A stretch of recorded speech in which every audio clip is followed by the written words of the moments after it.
Some of our viewers have expressed an interest in understanding how to use Stellarium to understand the Hindu calendar. So I do not intend to make very detailed tutorials of Stellarium, but I will give you some significant hints about what you need to do. So first of all, here is a night sky shown by Stellarium, and this is a desktop version of Stellarium. You have to use the desktop version, not the mobile version. Now, in the desktop version, by default, you see all the European, or rather the modern names, Pollux, Castor, Jupiter, Betelgeuse, Moon, etc. You don't see the Sanskrit names.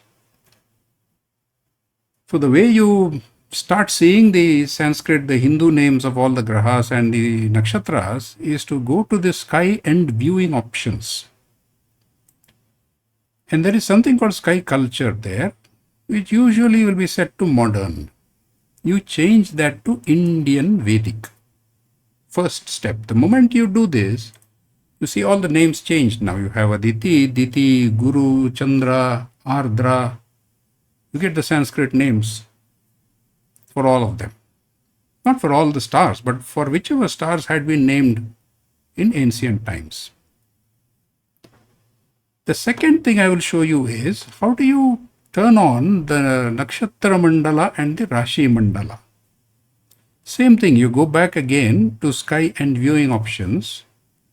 Under Indian Vedic sky culture, you see at the bottom, Zodiac and Lunar stations.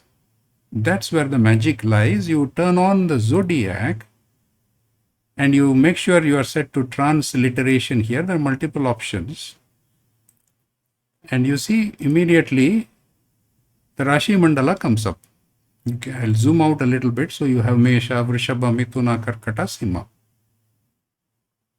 And I'll also show you what some of the other options do. So if I change this to native, you actually see Sanskrit comes up. The Devanagari script comes up here. So Stellarium is very powerful this way in their sky culture. So let me go back to transliteration. And if I turn off the Zodiac, I turn on lunar stations. That is the Nakshatra Mandala. So now you see Kritika, Rohini, Mrigashira, Ardra, Punarvasu, Pushya, Ashlesha, Magha, Purva Falguni, etc. So this is how you turn on the Rashi Mandala and the Nakshatra Mandala. You can turn on both of them if you want simultaneously, and it shows both of them together, the Rashi and the Nakshatra Mandala. And once you do that, you can start proceeding with the simulations, but how to do the simulations I will show you in a separate video.